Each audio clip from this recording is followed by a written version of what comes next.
Okay, so we all think we know Stonehenge, right? But what if I told you the famous stones we all picture? Well, they're just one chapter in a much, much longer story. Today, we're digging into the real beginning, a version of Stonehenge that's older, way stranger, and made not of stone, but of earth and bone. This right here, this is the image we all have in our heads. Giant standing stones silhouetted against the sky on Salisbury Plain. It's powerful, it's timeless. It's so iconic that, it feels like it must have just always looked this way. But what if that famous picture is actually leaving out the beginning of the story? What if the original monument, the very first Stonehenge, didn't have any of these giant stones at all? That is the mystery we're exploring. So let's dig in. To find the real beginning, we have to travel back in time. And I mean way back, to around 2900 BC. Long before the giant stones were ever raised, a very different kind of monument stood right here. This slide really flips the whole thing on its head.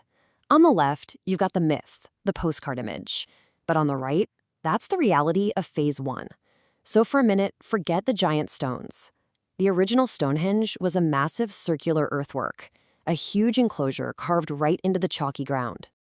So, what did this first monument actually look like? Well, its builders left clues for us, not in towering stones, but carved directly into the landscape itself. So let's play detective and break down these original features. The main feature was this huge earthwork enclosure.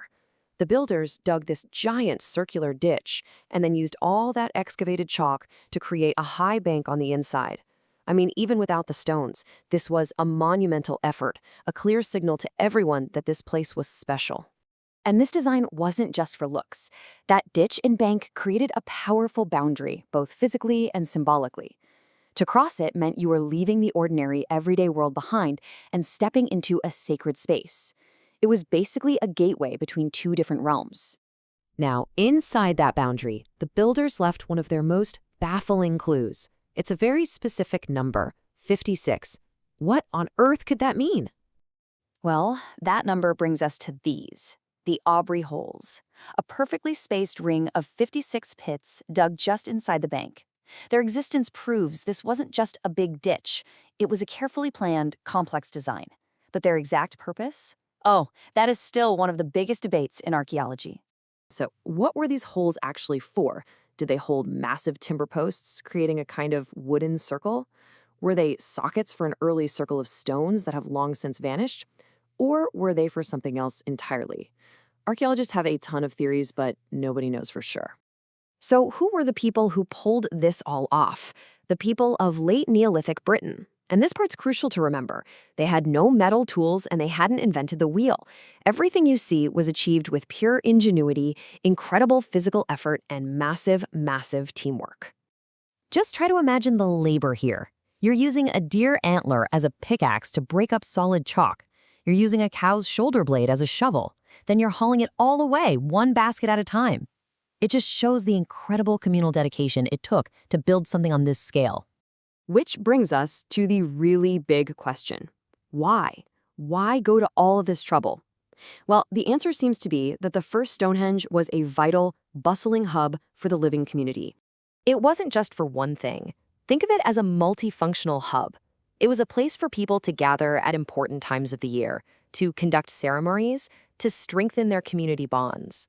It was where society, ritual, and memory all came together in one spot.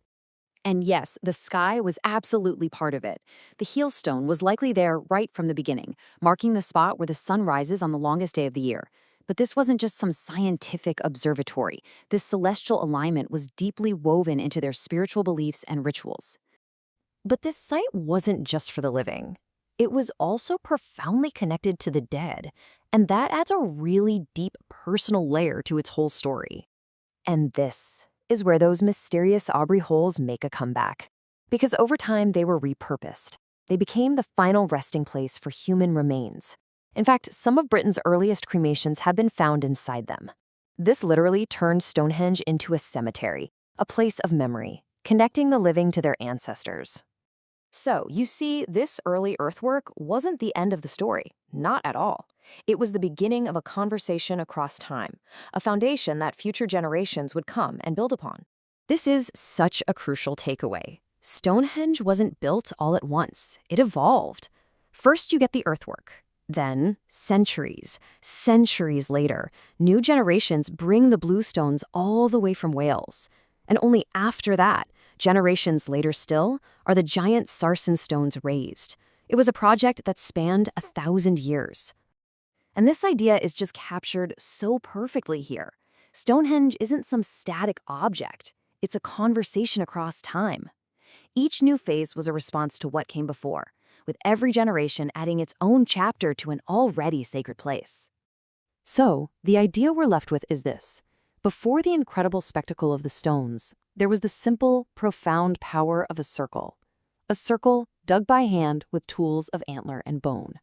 It really makes you wonder, do great monuments begin with stone, or do they begin with a shared idea?